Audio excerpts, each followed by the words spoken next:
तो आज हम बात करेंगे कक्षा 10th का टॉपिक है दिल, वर्किंग ऑफ हार्ट, यानी दिल का कार्य। दिल का वास्तविक कार्य होता है खून को पंप करना। खून को पूरे शरीर में दिल पंप करता है और खून के बहुत सारे कार्य होते हैं। जैसे खून हमारे शरीर के टेम्परेचर, तापमान को नियत रखता है। वो टेम्परेचर को बहुत ज़्यादा घटने नहीं देता है या टेम्परेचर बहुत ज़्यादा बढ़ने नहीं देता है। खून हमारे शरीर में वो जो इम्यूनिटी होती है, यानी जो रोगों से हमें बचाता है, उसमें जो पार्टिकल्स होते हैं उन पार्टिकल्स को भी शरीर के सभी अंगों तक पहुंचाता है। खून से ही सूचना एक जगह से शरीर के दूसरे हिस्सों तक जाती है। खून से ही जो भी पोषक पदार्थ हैं जो शरीर के वृद्धि एवं विकास के लिए ज़रूरी है, मतलब जो शरीर का, जैसे मान लीजिए नाखून का बढ़ना, बाल का बढ़ना, इन सभी का वृद्धि एवं विकास खून पर निर्भर करता है। जिस अंग में खून जाएगा वो अंग सुरक्षित रहेगा, उस अंग का वृद्धि एवं विकास होगा। ये सारे क्रियाकलाप खून पर निर्भर हैं। तो उस खून को शरीर के सभी अंगों तक पहुंचाने का काम करता है दिल, हमारा हार्ट। यानी दिल वास्तव में खून को पंप करता है, जिसके कारण शरीर के विभिन्न अंगों तक खून पहुंचता है और जो भी चीज़ें शरीर के हर जगह पे पहुंचाना है वो वहां पे पहुंच जाती है। जो इंसान का दिल होता है वो इंसान के दिल से, हमारा दिल होता तो बिल्कुल बीच में है, लेकिन दिल का निचला सिरा, जो निचला वाला सिरा होता है वो हल्का बाईं तरफ दबा होता है और ऊपर वाला सिरा हल्का दाईं तरफ दबा होता है। इसी नाते हम कहते हैं कि दिल बाईं तरफ है, लेकिन वास्तव में दिल बाईं तरफ नहीं होता। वास्तव में दिल बीच में होता है, बस उसका निचला वाला सिरा बाईं तरफ दबा होता है। तो उसको हम कहते हैं दिल। और दिल का मेन काम है शरीर को खून को पूरे शरीर में पंप करना, पूरे शरीर में खून को पहुंचाना। तो उस खून को पहुंचाने के लिए उस दिल से दो प्रकार की नसें जुड़ी होती हैं। एक नस होती है मोटी, जिसको हम बोलते हैं धमनी। दूसरी नस होती है पतली, जिसको हम बोलते हैं सिरा।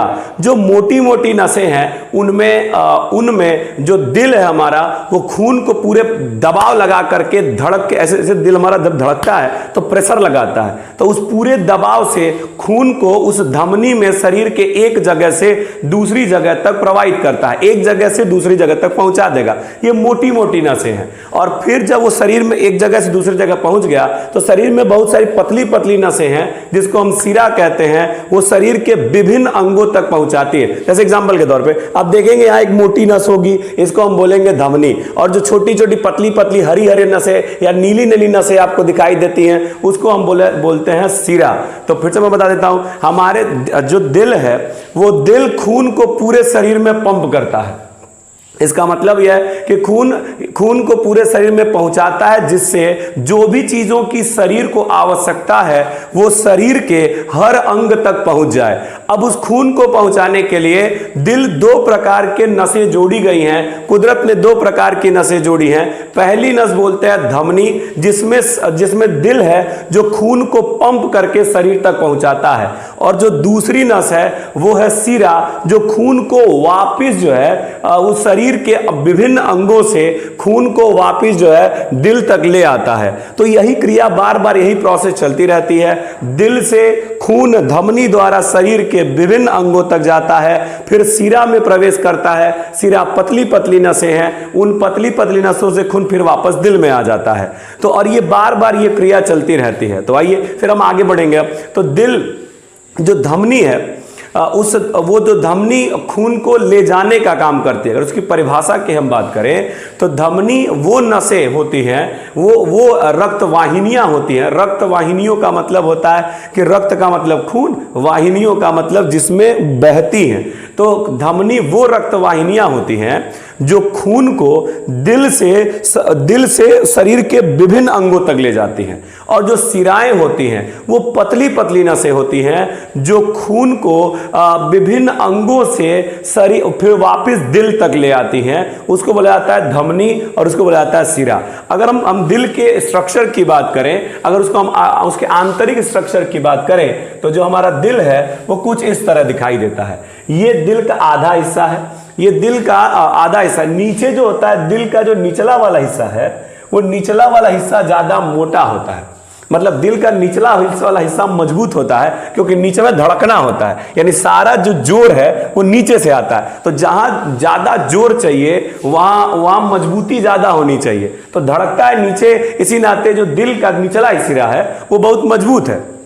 अच्छा, तो ये हमारा दिल है। दिल का आंतरिक भाग की हम बात कर रहे हैं, और दिल का जो आंतरिक भाग है वो 4 चेंबर्स में बटा होता है। तो पहले हम दिल को 2 भागों में बांट दिए, ये दिल का एक भाग है और ये दिल का 2 भाग है, दूसरा भाग है। चूंकि हम इसको बोर्ड पे बनाए हैं इसलिए हम इसको कहते हैं दिल का दायां भाग, मतलब कि राइट पार्ट, और ये वाला है हमारा दिल का बायां भाग, यानी कि लेफ्ट पार्ट। तो इसको हम बोलते हैं दिल का बायां पार्ट और इसको बोलते हैं दिल का दायां पार्ट। ये 2 पार्ट होता है हमारे दिल में। अच्छा, दिल को वास्तव में देखा जाए तो इसके दिल के 2 भाग हैं। चेंबर्स की अगर आप बात करोगे, चेंबर मतलब कक्षाएं 4 होती हैं, लेकिन जो दिल का भाग है वो 2 ही होता है।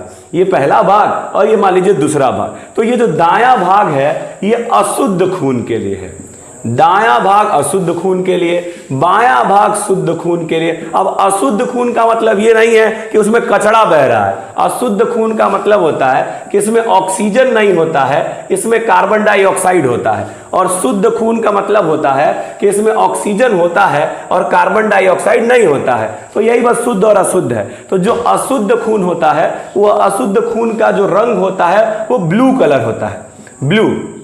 अशुद्ध खून का कलर ब्लू होता है और जो शुद्ध खून है उसका कलर रेड कलर का होता है, रेड कलर। तो मैंने आपको बताया कि ये दिल का निचला सिरा है। जो दिल का निचला सिरा होता है वो उसकी मांसपेशियां मोटी होती हैं, क्योंकि जो जोर है वो जोरवा नीचे से लगाना है, इसी नाते नीचे वाला जो हिस्सा कुदरत ने बनाया है वो मोटा बनाया है ताकि दबाव एकदम जबरा दबाव लग सके। अच्छा, तो हमने कहा पहले 2 पार्ट में दिल हमने बांट दिया। पहला पार्ट वाला दायां भाग जिसको हम अशुद्ध खून के लिए है, ये है हमने कह दिया बायां भाग जो कि शुद्ध खून के लिए है। अगर हम चेंबर्स की बात करें तो इस हमारे दिल में वो 4 चेंबर्स होते हैं।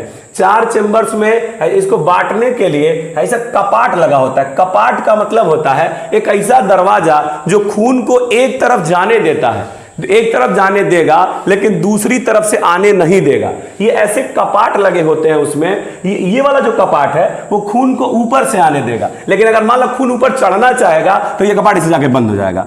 तो ये जो कपाट का मतलब होता है कि ये खून को एक तरफ से अलाउ करता है, दूसरी तरफ से अलाउ नहीं करता है। इधर भी ऐसे ही एक कपाट लगा होगा, तो इधर भी एक कपाट लगा, 4 चेंबर बन जाते हैं। तो आइए पूरा मैं स्ट्रक्चर बना देता हूं, उसके बाद सब समझाता हूं, तो ध्यान देंगे आप। तो मैंने आपसे कहा है कि जो मोटी मोटी नसें होती हैं उसको हम धमनी कहते हैं, जो पतली पतली नसें होती हैं उसको हम सिरा कहते हैं। धमनी वो होती है जो खून को दिल से शरीर के विभिन्न भागों तक ले जाती है, और सिरा वो होता है जो खून को शरीर के विभिन्न भागों से दिल में ले आता है। तो मैं स्ट्रक्चर पहले बना देता हूं फिर आपको समझाता हूं। तो ये है हमारे दिल का एक वैसे अगर पर्टिकुलर स्ट्रक्चर बनाया जाए तो ये हमने एक स्ट्रक्चर आपको बना के दिखाया। अब इसके चेंबर्स की हम बात करते हैं। तो यहां भी एक कपाट होता है। ये कपाट का मतलब होता है कि ये खून को एक तरफ से आने देगा लेकिन दूसरे तरफ से जाने नहीं देगा। मतलब एक के तरफ से आप जा सकते हो, एक तरफ से अलाउ है, दूसरे तरफ से अलाउ नहीं है। जैसे कोनो दरवाजा आप देखे होंगे, एक तरफ से जाने देगा, दूसरे तरफ से आप आओगे तो आपको रोक देगा, वगैरह वगैरह। इसे है यहां भी ये कपाट होता है, ये वाला कपाट है। इसे तो आप देखेंगे इसका शेप और इसके शेप में अंतर है, तो मैं अभी दिखाता हूं आपको। तो ये दोनों, ये वाला जो कपाट है वो खून को ऊपर से नीचे आने देगा लेकिन नीचे से ऊपर जाने नहीं देगा। ये वाला जो कपाट है वो ऊपर जाने देगा, नीचे और नीचे। ये वाला जो कपाट है वो खून को ऊपर जाने देगा लेकिन नीचे आने नहीं देगा। तो फिर से बोलता हूं, ये वाला कपाट भी खून को ऊपर जाने देगा लेकिन नीचे आने नहीं देगा। तो वो क्या, तो हमने कहा कि ये जो खून के इस दिल के जो 4 हमने अब 4 चेंबर्स बनाए हैं। देखिएगा, पहला चेंबर, दूसरा चेंबर, तीसरा चेंबर, चौथा चेंबर। तो जो नीचे वाला चेंबर होता है, नी से नीचे, नी से निलय, तो है नीचे वाला चेंबर को हम निलय कहेंगे, इस वाले को भी हम निलय कहेंगे, इसको हम कहते हैं अलिंद, इसको भी हम कहते हैं अलिंद, इसको हम अलिंद अलिंद, और इसको निलय निलय। तब बताएगा हाई दाहिने साइड में है तो दायां अलिंद, हाई बाएं साइड में है तो बायां अलिंद, हाई निचले साइड में बाएं साइड में निलय है तो बायां निलय, ये लेफ्ट साइड में निलय है तो बायां निलय। ऐसे इनके नाम होते हैं। इसको हम बोलते हैं दायां अलिंद, इसको हम बोलते हैं बायां अलिंद, इसको हम बोलते हैं दायां निलय, इसको बोलते हैं बायां निलय। फिर हमने बताया आपको कि वास्तव में दिल के दो ही भाग होते हैं, एक लेफ्ट वाला, एक राइट वाला और एक लेफ्ट वाला, एक अशुद्ध खून के लिए और एक शुद्ध खून के लिए। तो ये हमारे दिल का आंतरिक स्ट्रक्चर है। हाई कपाट का मतलब होता है ये खून को एक तरफ से आने देगा लेकिन उसको फिर दूसरी तरफ जाने नहीं देगा। तो आइए दिखा देते हैं हमको। हाई देख रहे हैं, हाई वाला देख रहा है, हमने पतला पतला नस बनाया है। तो ये पतला पतला अभी हमने पीछे बताया था आपको, ये पतला पतला नस को क्या कहते हैं, हम सीरा कहते हैं। और ये जो मोटी मोटी नसें हैं इसको हमने भी बताया था आपको, इसको हम क्या कहते हैं, क्या कहते हैं, धमनी कहते हैं। ये खून को दिल से दूर ले जाएगा और ये खून को शरीर के विभिन्न अंगों से दिल तक ले आएगा। तो इसको हम बोलते हैं, ये हमारे उसका दिल का आंतरिक स्ट्रक्चर। आइए दिखाते हैं हम आपको। तो जब खून जो है शरीर के विभिन्न अंगों तक चला जाता है तो मन जो ऑक्सीजन हम लिए नाक के रास्ते खूनवा में गया था, वो खून जो है उस खून में से सारे ऑक्सीजन को शरीर की कोशिकाएं वो ले लेती हैं और उसमें कार्बन डाइऑक्साइड मिला देती हैं। तो अब जो अशुद्ध खून है वो इस नस के द्वारा दाएं अलिंद में प्रवेश करता है। शरीर का अशुद्ध खून इस नस के द्वारा, ये पतली वाली नस के द्वारा, अब इसका नाम हम देखेंगे, इस नस के द्वारा दाएं अलिंद में प्रवेश करता है। जैसा ही थैली भरती है ये कपाट उस खूनवा को नीचे जाने देगा तो तुरंत ही चला जाएगा, नीचे आ जाएगा। तो अब प्रवेश कर दिया दाएं निलय में, तब ले नीचे से पंप किया। जैसे ये पंप करेगा तो ये जो खून है वो इस रास्ते से ऊपर चढ़ करके जाएगा फेफड़े के पास, ये जाएगा फेफड़े के पास। फेफड़ा जो है, जो खून फेफड़े के पास गया है वो फेफड़ा उस खून में ऑक्सीजन मिला देता है, उससे कार्बन डाइऑक्साइड ले लेता है। जब आप सांस लोगे तो ऑक्सीजन अंदर गया, खून में मिलाया, और जब सांस छोड़ोगे तो अंदर का जो कार्बन डाइऑक्साइड है वो बाहर आ गया। तो ये बात, तो इस रास्ते खून जो है ना फेफड़े तक जाएगा और फेफड़ा उसको शुद्ध करेगा। शुद्ध करने का मतलब उससे कार्बन डाइऑक्साइड निकाल लेगा और जो है ऑक्सीजन उसमें मिला देगा। अब फिर वो करेगा, जब फेफड़ा खून शुद्ध हो गया तो फेफड़ा में शुद्ध होने के बाद इस रास्ते खून प्रवेश करेगा, इस रास्ते खून प्रवेश करेगा और खून प्रवेश करके आ जाएगा बाएं अलिंद में। इस रास्ते खून प्रवेश करके आ जाएगा बाएं अलिंद में और बायां अलिंद उस खून को रिसीव करेगा। इसमें भी देख रहे हो आप, ये कपाट है, तो ये जो बायां अलिंद है वो जो खून इसमें भर जाएगा तो वो खून नीचे धीरे धीरे आ करके बाएं निलय में प्रवेश कर जाएगा। अब जैसे ही फिर दबाएगा, जैसे ये हार्ट निचला हिस्सा जैसे ही दबाएगा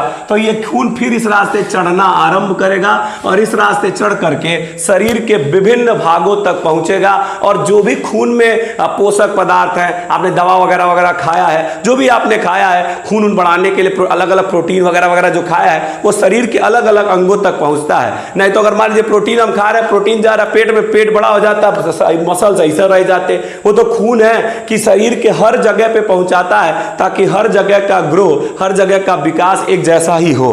तो ये है हमारे हार्ट की क्रिया विधि। यानी हार्ट का वास्तविक काम सोचना नहीं होता है, वगैरह वगैरह झूठा झूठा गाना बना फालतू फालतू, वो सब हार्ट का मेन काम होता है कि शरीर के विभिन्न अंगों में खून को पंप करना। खून को विभिन्न अंगों में पंप करेगा और खून का जो काम है, जो भी आवश्यकता है शरीर को, जिन भी चीजों की आवश्यकता है वो खून उन चीजों को लेकर, यानी कुल मिलाकर समझिए आप कि खून एक गाड़ी काम करता है। जैसे मान लीजिए गाड़ी आती है, लॉकडाउन में आपने देखा होगा कि गाड़ी आती है और गाड़ी पे जिसको जो सामान चाहिए होता था वो सामान अपना, कोई उससे वो खरीद रहा है, कोई उससे वो खरीद रहा है, एक एक गाड़ी सभी सामान लेके आ जाते हैं। तो उसी तरह खून है। खून मतलब एक तो गाड़ी मतलब वो गाड़ी जिसके पास सब कुछ है जो शरीर के विभिन्न अंगों को चाहिए। नाखून बढ़ाने के चाहिए, खून से मांगेगा। हड्डी बढ़ाने को चाहिए, खून से मांगेगा। कहीं कट फट गया, खून से मांगेगा। ये सब काम कर, और खूनवा को वहां पहुंचाएगा कौन? ये दिल। ये दिल उस खून को शरीर के विभिन्न अंगों तक पहुंचाता है। तो ठीक है, है, हम यही खत्म करते हैं। नेक्स्ट अब इसके आगे का अगले पार्ट में हम बात करेंगे।